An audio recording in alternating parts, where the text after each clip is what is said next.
오늘 말씀은 이사야서 21장 1절부터 17절까지 말씀입니다.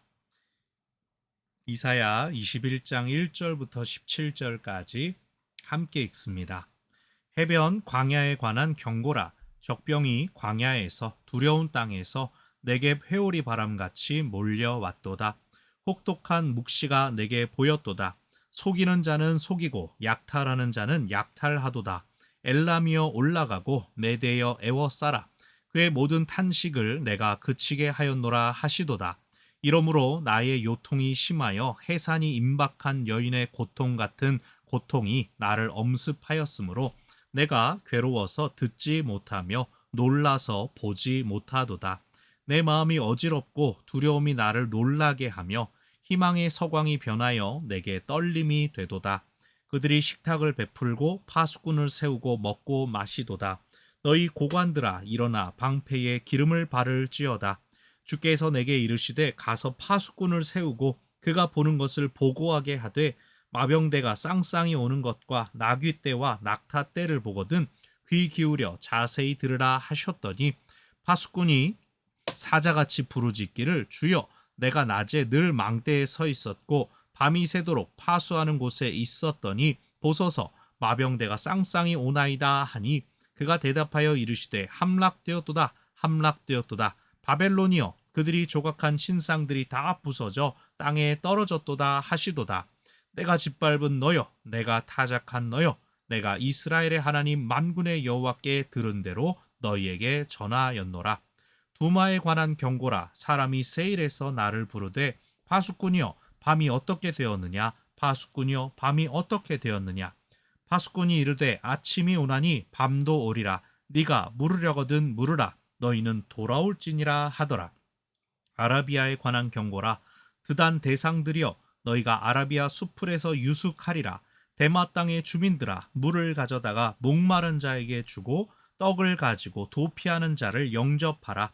그들이 칼날을 피하며 뺀 칼과 당긴 활과 전쟁의 어려움에서 도망하였음이니라. 주께서 이같이 내게 이르시되 품꾼의 정한 기한같이 1년 내에 게달의 영광이 다 쇠멸하리니 게달 자손 중 활 가진 용사의 남은 수가 적으리라 하시니라. 이스라엘의 하나님 여호와의 말씀이니라. 아멘. 이제 오늘 21장에는 해변 광야에 대한 심판의 말씀, 이것은 이제 바벨론에 대한 심판 예언이고요. 또 두마는 에돔을 말합니다. 세일이 나오죠. 세일산. 그리고 아라비아에 대한 심판의 메시지들이 담겨져 있습니다. 세상이 세운 권력과 또 성읍들, 세상의 힘들이 하나님의 주권 앞에서 얼마나 허무하게 무너질 수 있는가를 생각하게 하는 것이죠. 오늘 본문에 나오는 바벨론은 유다를 멸망시킨 네오 바벨론, 신 바벨론 제국이 아니라 아수르의 지배하에 있던 한 지역, 아수르 지방의 한 지역이었던 그 바벨론을 이야기를 합니다. 이것을 이제 부흥시킨 게 느부갓네살 왕인데 여기 나오는 건 아무튼 주전 8세기 말 그때쯤에 있는 한참 앞시대의 바벨론 지역에서의 일종의 반란, 봉기입니다. 여기 나오는 세 개의 나라들 역시도 아수르에 대항한 나라들에 대한 경고와 심판의 메시지들이죠. 하나님께서 아직 아수르를 쓰는 동안에는 자기 힘과 자기 생각을 가지고 나서지 말라는 말씀을 하나님께서 하시는 거예요. 해변 광야라고 한 이제 경고다. 적병이 광야로부터 두려운 땅에서 네게브 회오리 바람처럼, 네게브는 이 네게브 지역은 이제 혹시 남방 지역을 얘기하는 건데 굳이 저 멀리 떨어진 바벨론 지역에 네겝 회오리 바람같이라고 하는 것은 당시 이제 지역적인 개념으로는 하나님께서 남방에 거주하는 신으로 이방 사람들에게 여겨졌던 것을 이야기하는 것입니다. 네게브는 광야, 사막 지역이었거든요. 그래서 거기에 부는 회오리 바람같이라고 하면 메마르고 건조한 바람으로 실제적으로 바람 맞는 것만 해도 피해를 입게 되는 그런 두려운 하나님의 심판을 이렇게 표현한 것이죠. 2절 혹독한 묵시가 내게 보였다.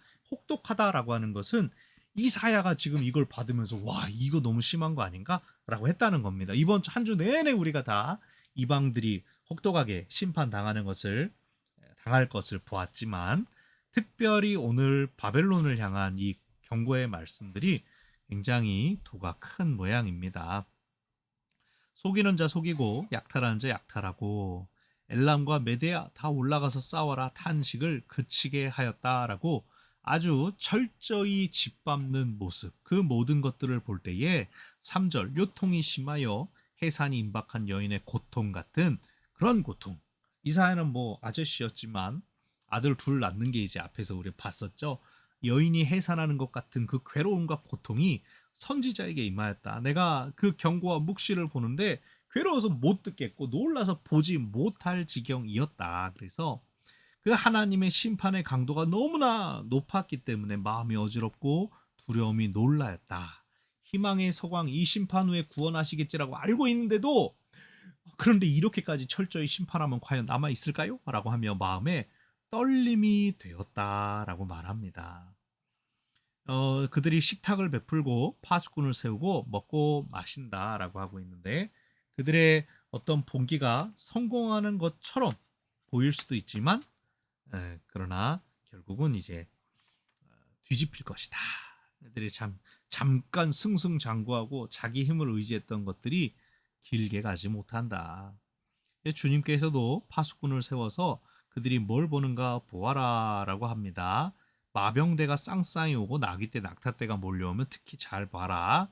그랬을 때 8절에서 파수꾼이 사자처럼 부르짖었다라고 하는데 파수하는 사람은 락 하고 부르짖을 필요가 없겠죠. 그냥 사자 같은 부르짖음을 들었다, 목격했다라고 보는 것이 좋습니다. 그래서 이제 부르짖는 것을 듣고 망대에 서 있었고 밤에 있었는데 마병대가 어느새 쳐들어오고 있습니다라고 하는 것이 보고되자 이제 당황하는 겁니다. 막 함락됐다 망했다 그러면서 바벨론이 허둥지둥 되는 모습들 자기들이 잠깐의 승리에 취해서 잔치상을 벌였으나 적들이 금방 다시 군대를 일으켜서 쫓아오는 것 때문에 두려움에 사로잡힌 모습을 이야기합니다. 그래서 13절 내가 짓밟은 너여 타작한 너여 라고 하는 것은 우상을 향하여 말하는 것이죠.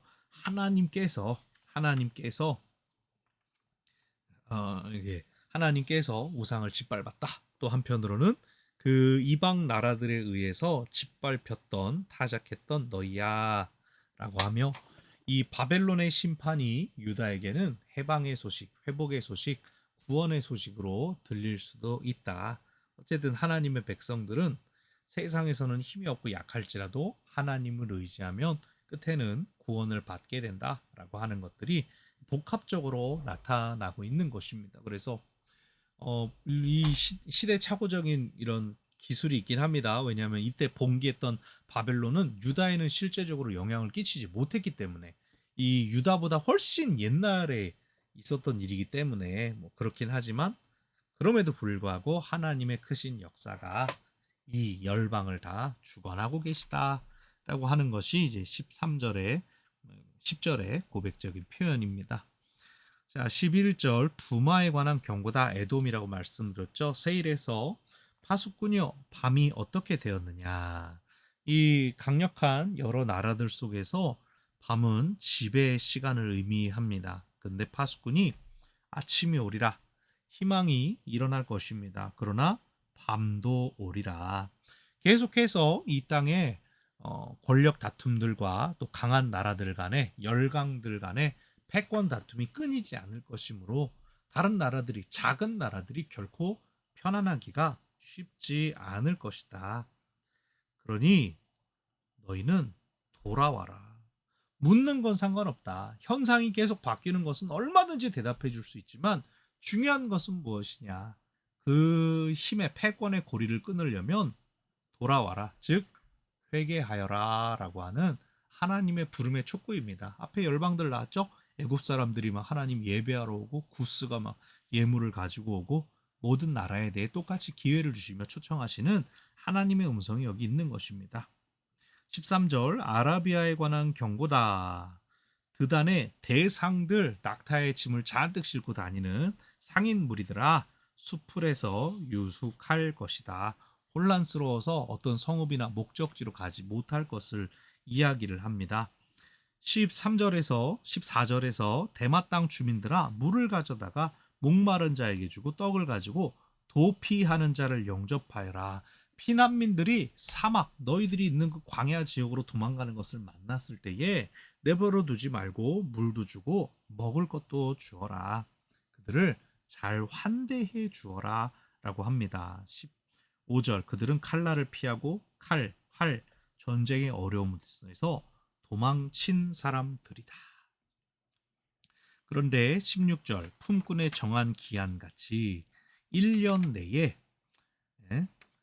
게달의 영광도 다 쇠멸할 것이다 라고 하여서 그 아라비아 지역에 대한 경고의 말씀이 지금 임하는 것입니다. 너희들이 피난민 잘 해줘라. 왜냐하면 정복자들의 칼이 너네들한테도 미칠 것이다. 그러니 너네들 가델 자손 중 활 가진 용사의 남은 수가 적을 것이다. 어려움이 닥치게 되면 옛날에 도와주던 사람들이 나를 나중에 도와줄 수도 있겠죠. 그래서 너희들에게 닥칠 속히 찾아올 그 어려움에서부터 잘 명심하고 스스로를 잘 돌아보고 지켜라.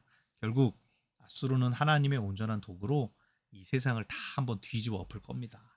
그 얘기를 계속 하시는 겁니다. 물론 아수르 위엔 바벨론이 또 그 역할을 하고 또 그 다음에는 하나님께서 이제 고레스를 나의 기사, 나의 목자라고 부르면서까지 또 사용하시는 모습들이 나타납니다.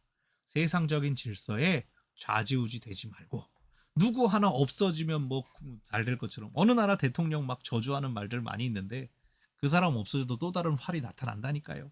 우리는 하나님의 선한 일하심을 볼 수 있는 믿음의 눈을 더 들어야 하겠습니다. 오늘 본문을 통해 두 가지를 기억합시다. 첫 번째, 언제나 긍휼의 마음을 품는 우리 모두가 되기를 바랍니다. 오늘 특별히 선지자 이사야의 반응이 무엇이었습니까? 혹독한 묵시 때문에 해산이 임박한 여인과 같은 괴로움이 있었습니다. 너무나 어지럽고 두려웠습니다. 자기가 당할 일이 아니라 자기를 괴롭힐 나라들, 저 열방, 남의 이방 나라, 우상을 섬기는 나라 일이었음에도 불구하고 그 선지자의 마음에 하나님의 본심이 이게 아니지 않습니까? 라고 하는 마음. 하나님 그들 다시 살리실 거 맞습니까? 라고 하는 그러한 마음, 불쌍히 여기는 마음 있었다는 것이죠. 하나님의 도구된 우리는 마땅히 하나님의 마음을 품어야 하겠습니다. 공의의 하나님께서는 당신의 백성들까지도 심판하십니다. 그렇게까지 죄를 경계하라는 것이죠. 미혹되어 있는 사람들을 불쌍한 마음으로 여겨야지. 에이그 저런 뭐 줏대 없는 것들, 약한 것들, 저 죄 짓고 저거 그렇게 악한 마음을 품을 것이 아니라 하나님은 기다리실 텐데 나도 그 하나님의 마음 본받아야지. 우리의 마음이 긍휼을 품고 어려움 가운데 있는 자들 혹은 죄인일지라도 불쌍히 여기는 마음으로 기다리고 품어줄 수 있기를 바랍니다. 두 번째로 기억할 것은 우리가 자비를 베푸는 사람들이 되기를 바랍니다. 긍휼한 마음을 품는 것과 함께 자비를 베푼다라고 하는 것은 실질적인 도움을 제공해 주는 것을 이야기합니다. 오늘 14절에 나오는 것처럼 대마 땅 주민들아 피난민들을 환대해 주어라 라고 하지 않았습니까? 이 땅에서 나는 힘 있는 사람일지 모르지만 훨씬 많은 사람들이 힘도 없고 돈도 없고 괴로움과 어려움 속에서 신음하고 있습니다. 마땅히 우리는 그 가운데 도망치고 피신하고 어려움 당하는 사람들을 돌볼 수가 있어야 하는 것이죠. 하나님께서도 이스라엘에게 말씀하시지 않았습니까? 너희가 애굽에서 종되었다, 나그네였음을 기억하라라고 하셨습니다. 이 땅에 살아가는 수많은 나그네들 교회가 품어주고 불쌍히 여길 수 있어야 합니다. 자비를 베풀 때에 우리의 손길을 통하여서 하나님의 마음이 그들을 위로하고 그들을 건지며 살 소망을 채워줄 것입니다. 오늘 하나님의 자비의 도구로 쓰임 받는 우리 모두가 되기를 바랍니다. 아멘.